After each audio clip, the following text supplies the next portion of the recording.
हरिओम। आज हम सुंदरकांड की इस गीता प्रेस की किताब में, जिसमें एक्सप्लेनेशन के साथ पूरा सुंदरकांड का पाठ दिया है, हम साथ मिलके इस पाठ को कर रहे हैं, जिसमें पेज नंबर 18 और 19 हम आज कवर करेंगे।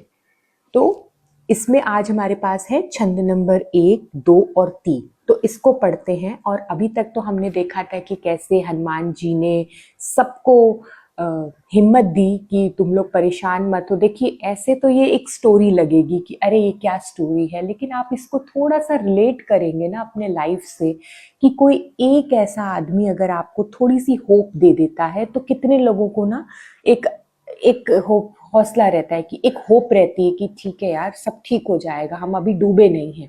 तो वो होप हनुमान जी है। इसीलिए कहा जाता है कि ये पार्ट ही शुरू होता है एक आशा के साथ कि हमारा जीवन थोड़ा सा बेहतर हो सकता है। कोई है जो हमारे पास ऐसी कोई ताकत है जो हम सबको हम एकजुट भी कर लेना, तो उससे बड़ी ताकत हनुमान जी है। जो छोटे छोटे वानर थे, उनके 10 गुना, उनसे 10 गुना भारी, उनसे 10 गुना ज्यादा ताकत वाले हमारे हनुमान जी हैं। तो हमारे भी जीवन की जितनी भी बड़ी बड़ी प्रॉब्लम्स हैं, वो हनुमान जी के सामने ऐसे छोटे छोटे वानर स्वरूप ही हैं। उनको वो आश्वासन देके कैसे समुद्र लांग करते हैं और लंका तक पहुंचते हैं, और जब वो लंका का भव्य देखते हैं रूप, तो उनको भी अच्छा लगता है कि चलो यहाँ फल फूल है, पेड़ पौधे हैं, यहाँ मेरी वानर सेना आएगी तो उसको कोई प्रॉब्लम नहीं होगी। तो इस तरह सोच के अब हनुमान जी एंटर कर रहे हैं। तो यही हमें देखना है। और छंद नंबर 1 है, कनक कोट विचित्र मणिकृत सुंदर आईना घना, चौहट हट सुभट बीती चारुपुर बहुविधि बना, गजबाजी खच्चर निकट पदचर रथ बरूथनी को गने, बहुरूप निसीचर जूत अतुबल सेन बरनत नहीं बने, वनवाक उपवन वाटिका सरकूप बापी सोही, नरनाग सुर गंधर्व कन्या रूप मुनि मनमोही, कहुमा देह विशाल सैल समान अतिबल गर्जही, नाना अकारेन बिरही बहुविधि एक एकन तरजही, करिजतन भट्ट कोटिन बिकट तन्नगर चहुदिसि रच्छही, कही महिष मानुष धेनु खर अजखल निसाचर बच्चही, एलागी तुलसीदास इनकी कथा कछु एक है कही, सर रघुवीर सर तीरथ सरणी त्यागी गति पहई सही। तो हनुमान जी ने देखा कि वहां पर पूरा पूरा लंका सोने का है। इतने सुंदर मकान हैं, चौराहे हैं, बाजार है, गलियां हैं, इतने सुंदर पेड़ हैं, ऐसा इतना मनोरम यहाँ का दृश्य है। ये तो पहली बात। ऐसे ही लाइफ में भी होता है कि जब हम किसी की जिंदगी को देखते हैं, एंट्री करते हैं, तो हमें ऐसी गलतफहमी होती है कि यहाँ सब कुछ अच्छा होगा, यहाँ देखो कितना सुंदर है। लेकिन हमें बहुत अंदर तक समझना पड़ता है कि जो सामने दिखने वाला इंसान भी जब होता है ना, जो सामने दिख रही चीजें, जरूरी नहीं कि वो इंसान भी अच्छा हो या वो इंसान बुरा हो, दोनों बातें हैं। या ऐसा भी नहीं है कि जो इंसान बहुत खुश और बहुत तृप्त दिख रहा है वो अंदर से खुश ही हो। तो दोनों बातें होती। इसी तरह जब ये नगरी जब बाहर से देखी जा रही है तो कितनी सुंदर है, लेकिन अंदर यहाँ पर राक्षस है, राक्षसगढ़ है। रावण अपने आप में इतना बड़ा राक्षस है, उसने इतना बड़ा पाप किया है सीता माता का हरण करके। तो इस तरह से हमें भी एनालाइज करना होता है। जब आप मैच्योर होने लगते हैं तो हम देखते हैं कि हर दिखती हुई चीज, हर सोने जैसी चमकती चीज और हर सोना हमारे काम का हो ये जरूरी नहीं है।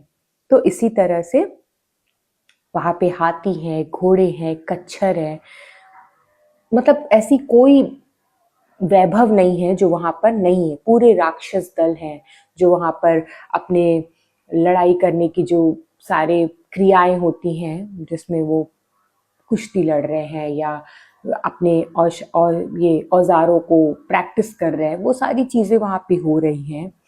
वहां पर बहुत सारी सुंदर सुंदर स्त्रियां हैं जो वहां के राक्षसों को लुभा रही हैं। पर्वत के शरीर वाले एकदम पहलवान हैं वहां पे जो गरज रहे हैं, वो अखाड़ों में एक दूसरे से भिड़ रहे हैं, एक दूसरे की ललकार कर रहे हैं। और बहुत ही ज्यादा ऐसे शरीर है जो मतलब एकदम ऐसा लगता है इम्पॉसिबल स्ट्रेंथ वाले वहां पर वीर योद्धाएं हैं जो चारों तरफ घेरे हुए लंका को। तो ऐसे में एक आदमी होता है ना कि कहीं जाता है और उसे पता है कि हम, ऐसे इंटरव्यूज में भी होता है जब हम कहीं जाते हैं या हम कहीं किसी पार्टी में जाते हैं, लोगों के बीच में जाते हैं, तो कभी कभी ऐसा लगता है कि यार मेरा तो यहाँ सिलेक्शन नहीं होगा।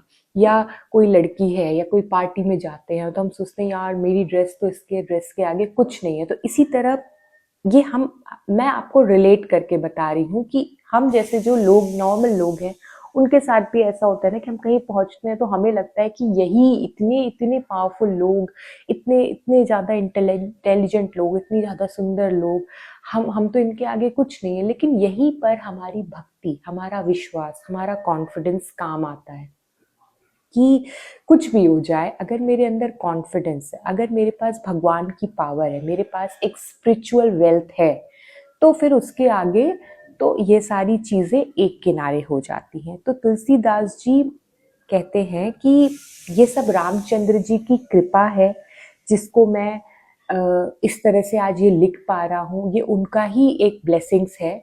और राम जी का नाम ऐसा है ना कि एक हनुमान जी जो एक ऐसे अंडर कॉन्फिडेंट बन के स्टार्ट किया था कि वो चुपचाप बैठे हुए थे जब तक उनको जामवंत जी ने समझाया कि भाई तुम्हारे अंदर तो इतना पावर है।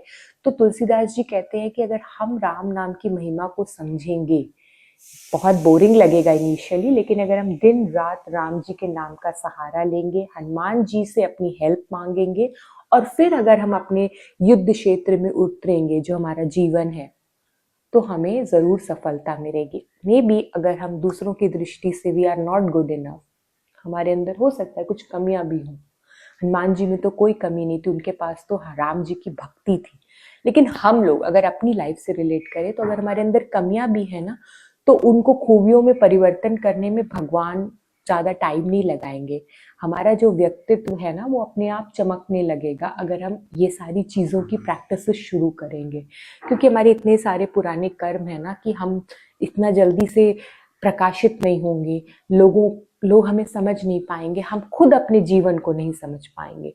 लेकिन अगर हम ये सारी प्रैक्टिस शुरू करते हैं, विच इज हनुमान चालीसा, सुंदरकांड, बजरंग बाण, संकट मोचन अष्टक, हनुमान जी के 12 नाम, तो हमारी जीवन धीरे धीरे बदलेगा। और सबसे ऊपर राम जी की नाम की प्रैक्टिस हर पाठ को करने से पहले और पाठ के अंत में, चाहे वो आप थोड़ा करें, चाहे वो 2 पन्ना करें, लेकिन आप करें।